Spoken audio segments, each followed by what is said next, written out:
அவருக்கு ஒரு பிரச்சனைன்னு சொன்னா அனைவரும் அவர் வீட்டுக்கிட்டு போய் நிற்போம், அவருக்கு போய் நிற்போம். நாங்க இங்க இருக்கிறவங்க அத்தனை பேரூராட்சியில் இருக்கிறவங்க பார்ப்போம். இவர் கேடிஆர் வந்து வன்னியர் இல்லை, என் தலைவராக போட்டிருக்கிறோம். ரொம்ப நாளா இருக்கிறாரு. சின்னையாவுக்கு தெரியும், ஐயாவுக்கு தெரியும்.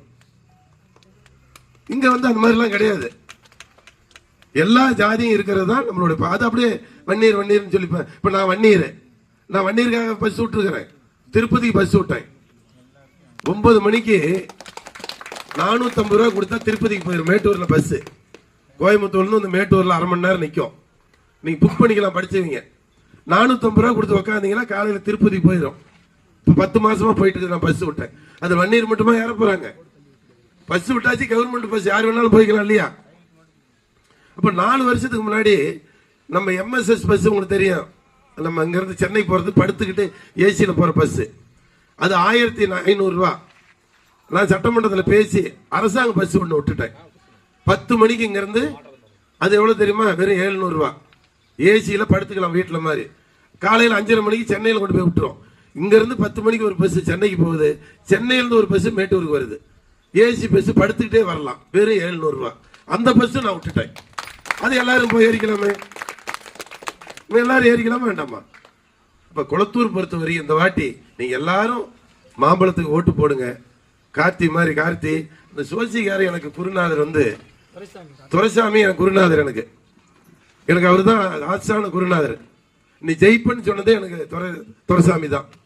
என்ன நீ ஜெயிப்ப நில்லுன்னு சொன்னது துரைசாமி தான். அவர் சொன்ன காலையில் வீட்டுக்கு வந்துருவாரு. போன் பண்ணி வாங்க ஜோசியர் வந்துருவாரு. அந்த ஜோசியர் வீட்டுக்கு மேல இருக்கிற அந்த கவுண்டர் வீட்டுக்கு போய் சாப்பிடுவோம். தேவத்து அவன் கோயம்புத்தூர்ல வீடு இருக்குது, குருமூர்த்தி. வரவு செலவு நிறைய தெரியாது அவங்களுக்கு. ஆக இதையெல்லாம் கூறுவதற்கு காரணம், நமக்கு யார் இந்த மக்களுக்கு நல்லா செய்யறாங்களோ, ரோடு போடுறாங்க, தண்ணி கொடுக்குறாங்க, சொசைட்டி லோன் வாங்கி கொடுக்குறாங்க, இந்த மக்களுக்கு ஹெல்த் டிபார்ட்மெண்ட்ல உங்களுக்கு மருத்துவம் கொடுக்குறாங்க, யார் உங்களுக்கு பாதுகாப்பா இருக்கிறாங்க, அவங்களுக்கு வாக்களிக்கணும். அண்ணன் அன்புமணி பாத்தீங்கன்னா அவர் தான் இந்த ஹாஸ்பிட்டலே கொண்டு வந்தார், சுகாதாரத்துறையில. அன்புமணி படிச்ச டாக்டர். அவர் தான் மத்திய அமைச்சரா இருந்தாரு.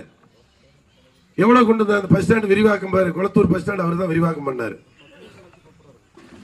இப்ப நான் மாடர்ன் ஸ்கூல் விரிவாக்கம் பண்ணிருக்கிறேன். நீதிபுரத்துக்கு 12வது கொண்டு வந்து கொடுத்துருக்கேன். 10வது வரையும் தான் இந்த நீதிபுரத்துக்கு 12வது கொண்டு வந்தேன். அங்க எல்லாம் இருக்கிறாங்க. லக்கம்பட்டியில ரம்பாடிங்க இருக்காங்க, யாருக்கும் கொடுக்கல. நானு நீதிபுரத்துக்கு கொடுத்துருக்கிறேன். அங்க வன்னியரா இருக்காங்க, கவுண்டரும் ரம்பாடிகள் தான் அதிகமா இருக்காங்க. அது ரம்பாடியில் அண்ணாதுரைன்னு ஒரு தலைவர், அவர் நம்ம கட்சியில் இருக்காரு. பரமேசன் ஒருத்தர், அவர் போயர், அவர் நம்ம கட்சியில் இருக்கிறார், ஒன்றிய செயலாளராக இருக்கிறார். ஆக இதையெல்லாம் நீங்கள் பார்த்து, வன்னியர் கட்சிங்கிறதெல்லாம் வேண்டாம். அதுதான் 3 கலர் சொல்லிட்டேன். 3 ஜாதி வந்துருது. அதனால நம்ம எல்லாரும் சேர்ந்து நம்ம பண்ணுவோம். நம்ம ஏற்கனவே இங்க அமைச்சராக இருந்திருக்கிறோம். சட்டமன்றத்தை பாலமலைக்கு ரோடு அவன் கொண்டு வந்தான், நம்ம கொண்டு வந்திருக்கிறோம். நான் வந்ததுக்கு அப்புறம் 9 முறை டேம் நம்பி இருக்குது. இப்ப நான் திப்பமட்டியில இருந்து சங்ககிரி வரைக்கும் வீரனூர், வேளமங்கலம் இதெல்லாம் தண்ணி கொண்டு போயிட்டோம். அடுத்தது குளத்தூருக்கு நீரேற்று முறையில 10 ஏரிக்கு தண்ணி வேணும்னு கேட்டுக்கிறோம். ஆத்துல இருந்து பம்ப் பண்ணி 10 ஏரிக்கு கொடுத்தா குளத்தூர் மக்கள் எல்லாரும் பொழைச்சிக்குவாங்க, எல்லா விவசாய மக்கள் பொழைச்சிக்குவாங்க. ஒரு பாலிடெக்னிக் கேட்டிருக்கிறேன். 10வது படிச்ச பிள்ளைங்க அரசு பாலிடெக்னிக் இருந்துச்சுன்னா அங்க படிச்சுக்குவாங்க. பாலிடெக்னிக் கல்லூரி கேட்டிருக்கிறேன். தொழில்பேட்டை கேட்டிருக்கிறேன். கருமலை குடல்ல இருக்குது 110 தொழிற்சாலை. அது மாதிரி குளத்தூருக்கு சின்ன சின்ன தொழிற்சாலை வேணும்னு கேட்டிருக்கிறோம். தொழில்பேட்டை இல்ல, ஒண்ணுமே இல்ல. குளத்தூர்ல ஒண்ணுமே இல்லாம ஒரு கிராமம், ஒரு ஒன்றியம் இருக்குதுன்னு சொன்ன குளத்தூர் தான். ஆக இதையெல்லாம் நாம் சொல்லுவதற்கு 4.5 வருஷம் ஆச்சு. எதிர்கட்சி எம்எல்ஏவும் போயிட்டேன். அதிமுக கூட்டணியில் நின்னோம், ரெட்டலையும் மாம்பழம் கூட்டு. அப்ப எடப்பாடியார் முதலமைச்சர் ஆயிருந்தாருன்னா கேட்கறது கொடுத்திருப்பாங்க. நான் எதிர்கட்சியா இருந்து சிலது ஓரளவுக்கு தான் என்னால செய்ய முடிந்தது. இப்ப மறுபடியும் அதிமுக கூட்டு, ரெட்டலை கூட்டு வருது. மாம்பழத்தோட ரெட்டலை வருது, பிஜேபி வருது, தமிழ் மாநில காங்கிரஸ் வருது, பிரேமலதா விஜயகாந்த் வராங்க. இப்படி பொதுமக்கள் வராங்க. திமுக மேல மக்கள் அதிருப்தியா இருக்காங்க. எதுவுமே செய்யல. சும்மா இந்த 1000 ரூபாய் கொடுத்து ஏமாத்திட்டாங்க. பெண்களுக்கு 1000 ரூபாய் கொடுத்தா ஒரு நாளைக்கு 33 ரூபாய் கொடுத்து அவங்க பிரிச்சங்கிட்ட கோட்டரு ஒரு நாளைக்கு 80 ரூபா, 180 ரூபா கோட்டரு. உங்களுக்கு 1000 ரூபாய் கொடுக்கறது 4000 ரூபாய் அவங்க பிரிச்சங்கிட்ட வாங்கிக்கிறாங்க. 30 ரூபா அந்த கோட்டர் வேலை கவர்மெண்ட் வாங்குது. ஆனா 150 ரூபாய்க்கு விற்கிது. 30 ரூபாய்க்கு கோட்டர் வாங்கி 150 ரூபாய்க்கு நம்ம மக்கள் கொடுக்குறாங்க. அப்ப அந்த 1000 ரூபாயில 3000 ரூபாய் போட்டு 4000 ரூபாய்க்கு உங்க புருஷன் குடிக்கிறான். அவன் கொடுக்குற 1000 ரூபாய் புருஷன் வந்து 4000 ரூபாய் குடிக்கிறான். ஒரு நாளைக்கு ஒரு கோட்டர் 30 நாளைக்கு நினைச்சு பாரு. 30 நாளைக்கு எவ்வளவு ஆச்சு? 4500 ரூபாய்க்கு குடிக்கிறான். ஒரு நாளைக்கு 33 ரூபாய் பூ வந்து விற்குது.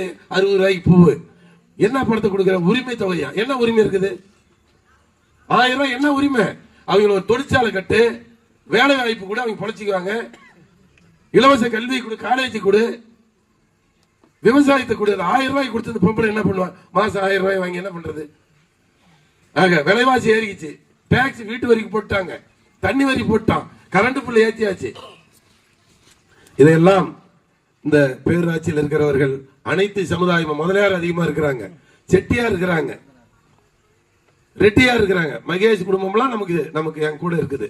ரெட்டியார்லாம் எனக்கு ஓட்டு போட்டாங்க. அவங்க வீட்டுக்கு அடிக்கடி போவேன்.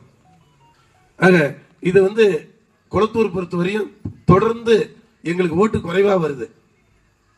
லிஸ்ட் எடுத்தா 15-20 வருஷமா குளத்தூர் ஒன்றியம் மாம்பழத்துக்கு கம்மியா ஓட்டு போடுறாங்கன்னு சொல்லி எங்க ஐயா சின்னையா கவர்மெண்ட் எல்லாம் என்னத்துக்கு ஏன் குளத்தூர்ல ஓட்டு கம்மியா வருது, குளத்தூர்ல 2000 ஓட்டு தான் வருது, என்ன காரணம் அப்படின்னு கேட்கறாங்க. இந்த வாட்டி எல்லாம் இவ்வளவு செஞ்சிருக்கிறேன். நான் இவ்வளவு செஞ்சிருக்கேன். நீங்க எல்லாருமே பெண்ணாகரம் போறதுக்கு நம்மளுடைய கோட்டை டு ஒட்டனூர் 150 கோடி பேசி வாங்கியிருக்கோம். அளந்துட்டு இருக்கிறாங்க. அதை கேட்டிருக்கிறோம். 150 கோடி அறிவிச்சிங்களே திமுக. பாலம் போட்ட பெண்ணாகரத்துக்கு இப்படியே போயிடலாம். பெண்ணாகரம், பாலக்கோடு, ஒசூர் இப்படியே போயிடலாம். நம்ம கோட்டையூர்ல 150 கோடி அறிவிச்சாங்க. இன்னும் வேலை நடக்கல. மேட்டூர் அணை தூர் வாரத்துக்கு நான் தான் மண்ணல்ல சொன்னேன். மண்ணல்ல உடனே தண்ணி வந்துருச்சு, நிறுத்தி இருக்கிறோம். 800 கோடி நான் வாங்கியிருக்கிறேன். இந்த மேட்டூருக்கு 800 கோடி வாங்கியிருக்கேன். கட்ட பஞ்சாயத்து பண்ணல, ரவுடித்தனம் பண்ணல, லஞ்சம் வாங்கல. 60 கோடிக்கு குளத்தூர் தண்ணி கொண்டு வந்திருக்கேன். 80 கோடிக்கு சொசைட்டியில் தண்ணி இது கொண்டு வந்திருக்கேன் விவசாயத்துக்கு. ஆக எல்லா மக்களும் அமைதியா மேட்டூர்ல வாழ்றாங்க.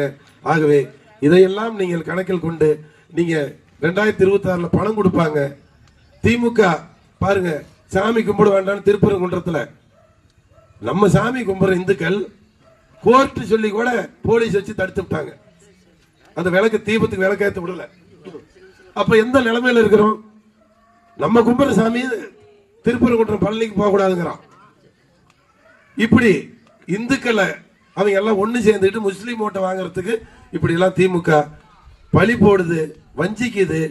ஆகவே இதையெல்லாம் கணத்தில் கொண்டு நீங்கள் திமுகவை புறக்கணிக்கணும், ஆட்சி மாற்றம் கொண்டு வரணும். அண்ணன் அன்புமணியினுடைய கொள்கையை பின்பற்ற வேண்டும் என்று உங்கள் அன்போடு கேட்டு விடைபெறுகிறேன். வணக்கம்.